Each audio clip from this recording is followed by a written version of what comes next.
On a quiet morning in Paris, the most famous painting in the world disappeared.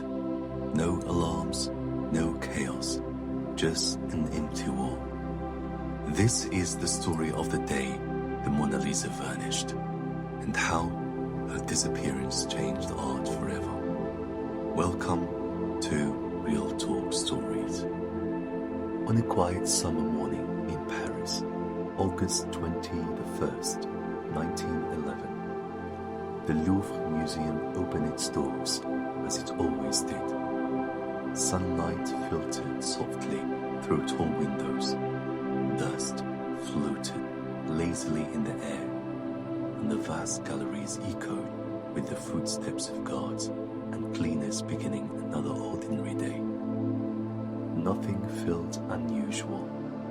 Nothing felt wrong, until someone noticed an empty space on the wall. At first, it seemed like a mistake. Paintings were often moved for photography or cleaning, but as minutes passed, unease crept into the marble corridors of the Louvre. The frame was gone, the protective glass was gone, and most terrifying of all, the Mona Lisa was gone. Leonardo da Vinci's most famous painting, small, quiet, mysterious, had vanished without a trace.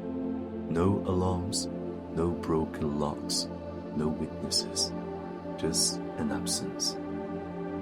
And in that absence, panic was born. The Louvre was immediately sealed.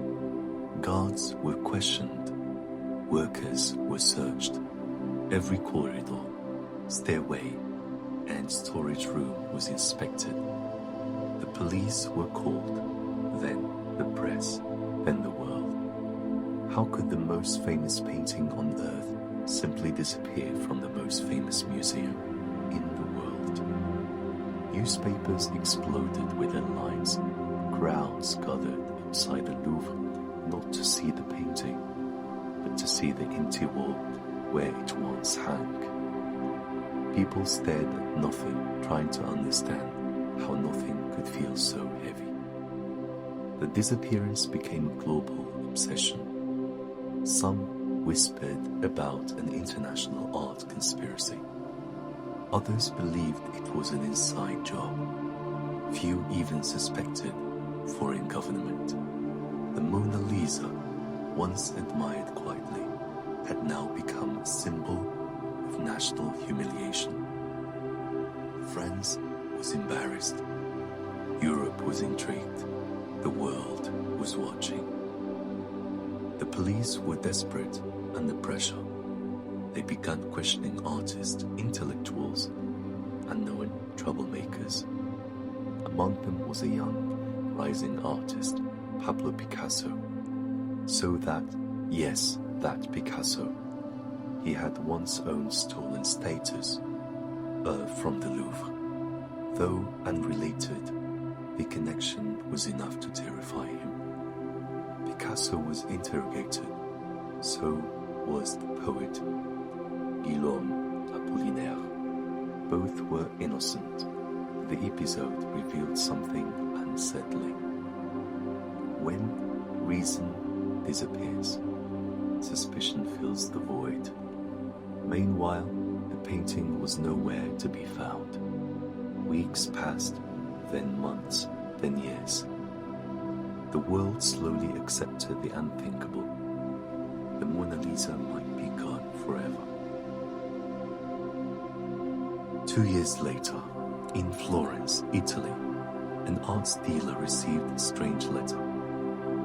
The writer claimed to possess the original Mona Lisa.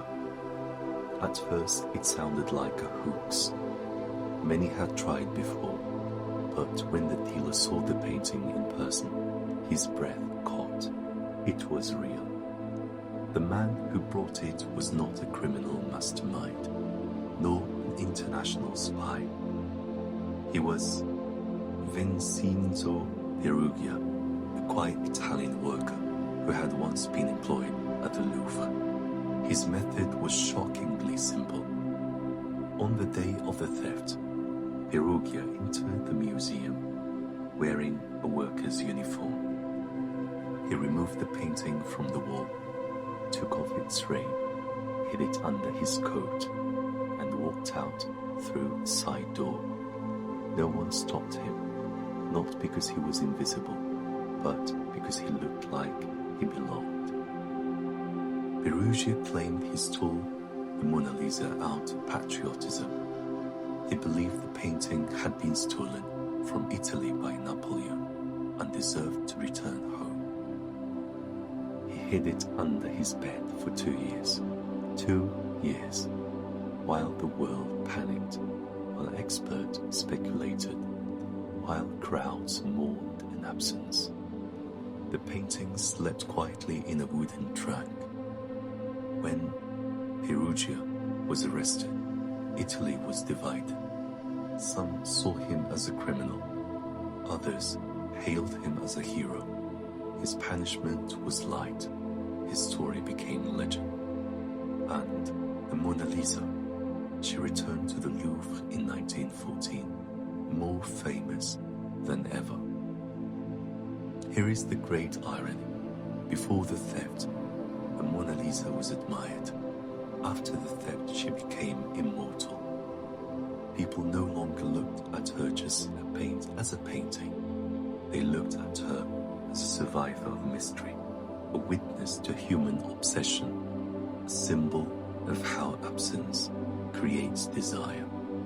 The day the Mona Lisa disappeared changed art forever. It taught the world that value is not only in beauty, but in story, that silence can be louder than prisons, and that sometimes what vanishes returns stronger than before.